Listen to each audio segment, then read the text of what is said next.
Friends, इस video में मैंने ऐसे हिंदी सेंटेंसेस को लिया है जिनमें कर्ता का पता नहीं रहता है, अर्थात काम तो किया जा रहा है या काम किया जा रहा था या काम किया जा रहा होगा। ऐसे वाक्यों में कर्ता के बारे में कोई जानकारी नहीं होती। जैसे अगर हम एक वाक्य लें, कमरे की सफाई की जा रही है, तो सफाई का काम तो चल रहा है, लेकिन कमरे को कौन साफ कर रहा है, यानी सब्जेक्ट कौन है, हमें इसके बारे में कोई क्लियर पता नहीं है।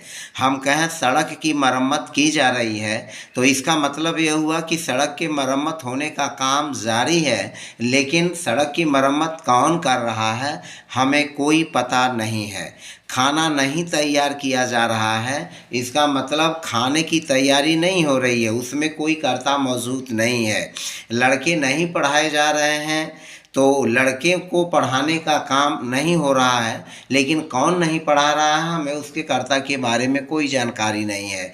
तो इस तरह के हिंदी वाक्यों में जिनके अंत में की जा रही है, की जा रहे हैं, की जा रहा था, किया जा रहा हूँ, पीटे जा रहे हैं, तैयार किया जा रहा है, चिढ़ाया जा रहा है, पीटा जा रहा था, धोया जा रहा था, बनाया जा रहा था, मरम्मत की जा रही थी, काटा जा रहा था, यानी जा रहा था, जा रही थी, जा रहा हूँ, इस तरह के वाक्यों का हम जो ट्रांसलेशन करते हैं हिंदी से इंग्लिश में, उसमें बीइंग प्लस पास्ट पार्टिसिपल अर्थात बीइंग प्लस क्रिया का थर्ड फॉर्म यानी V3 का यूज़ करते हैं। और यह पैसिव कॉन्टिन्यूअस को दर्शाता है। इसका स्ट्रक्चर होता है सब्जेक्ट, और सब्जेक्ट के अनुसार इज़, एम, आर, वाज, वर का यूज़ होता है। उसके बाद बीइंग और वर्ब की थर्ड फॉर्म का यूज होता है। बहुत से हमारे साथी इसमें बहुत से ऐसे भी लर्नर्स हैं जो इनके बारे में जानकारी होगी, और बहुत से ऐसे भी लर्नर्स हैं, वीडियो देखने वाले हैं, जिनको इनके बारे में कोई जानकारी भी नहीं होगी।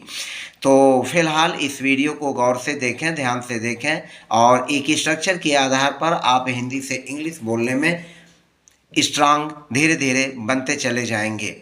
कमरे की सफाई की जा रही है, तो यहाँ सब्जेक्ट के रूप में आएगा द रूम, और चूंकि द रूम सिंगुलर है तो इज का यूज होगा, और फिर उसके बाद बीइंग, और उसके बाद वर्ब की थर्ड फॉर्म क्लीन का clean.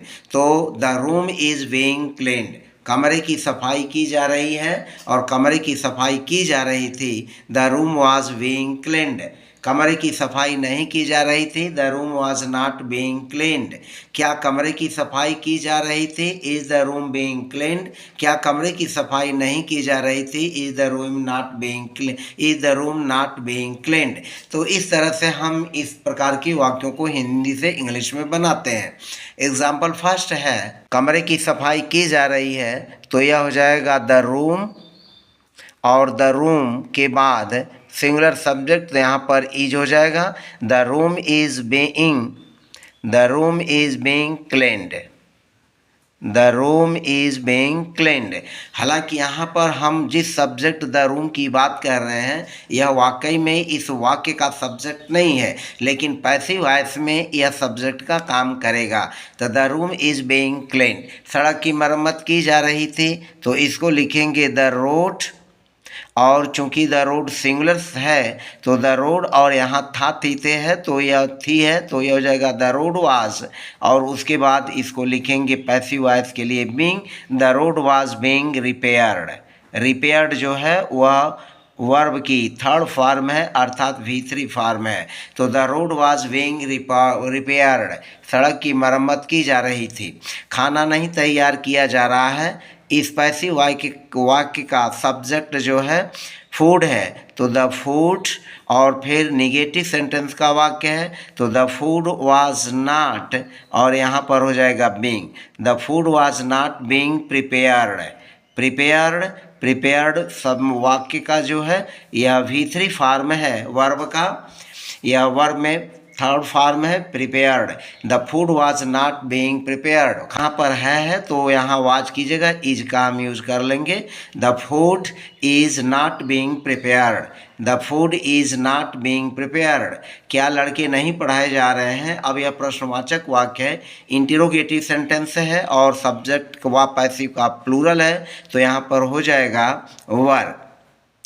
Were the boys, were the boys, और चूंकि वाक्य निगेटिव है तो सब्जेक्ट यहाँ द बॉयज के बाद नॉट आ जाएगा।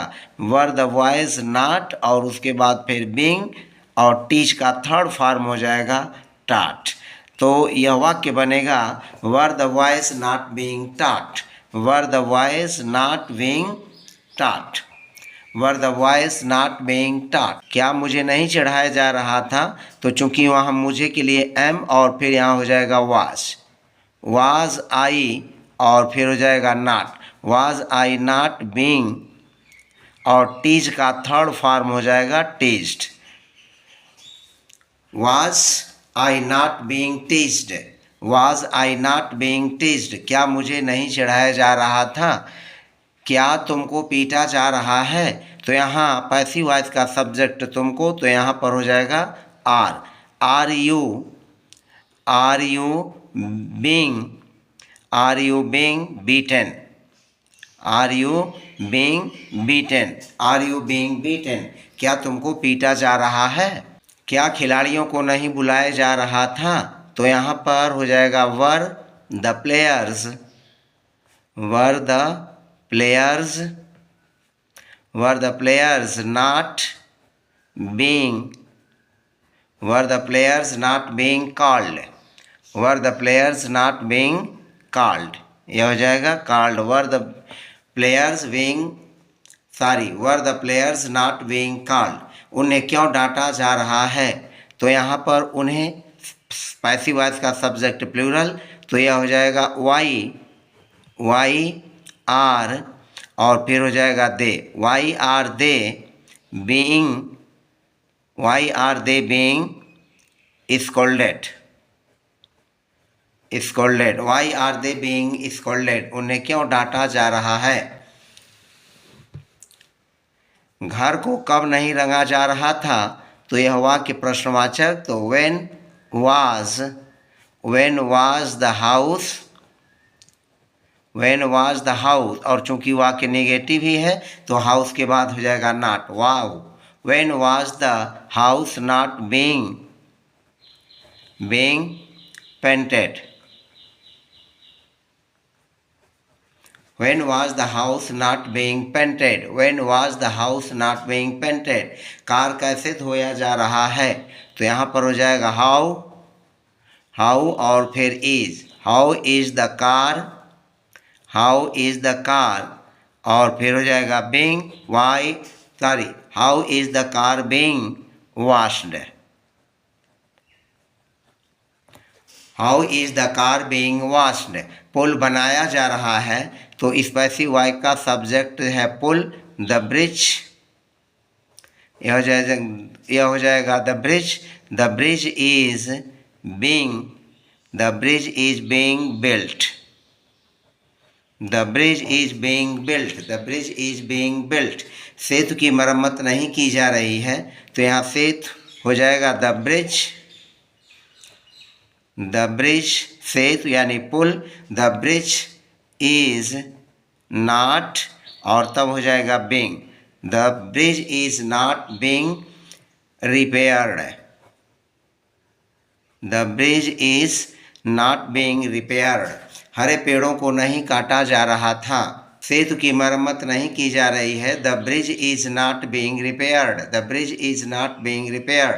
हरे पेड़ों को नहीं काटा जा रहा था, तो the green trees were not cut, the treen grees were not cut. हरे पेड़ों को नहीं काटा जा रहा था।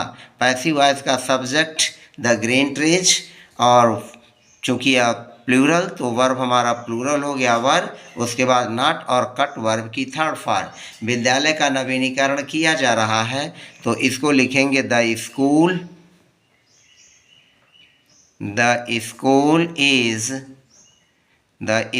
is being renovated. The school is being renovated. The school is being renovated. तो इस तरह से हमने 14 सेंटेंसेस के माध्यम से आपको पैसिव वॉइस जो कि कंटिन्यूअस टेंस में है उनके द्वारा हिंदी वाक्यों को इंग्लिश वाक्यों में ट्रांसलेट करने के बारे में जानकारी दी। मुझे पूरा उम्मीद है कि आपको वीडियो हेल्पफुल लगी है, और यदि आप मेरे चैनल पर नए हैं तो प्लीज़ चैनल को सब्सक्राइब कर दीजिए, बेल आइकन को दबा दें ताकि आपको मेरे वीडियोस के नोटिफिकेशंस मिलते रहें। मिलते हैं नए स्ट्रक्चर के साथ, अगले टॉपिक के साथ, अगली वीडियो में। तब तक के लिए धन्यवाद।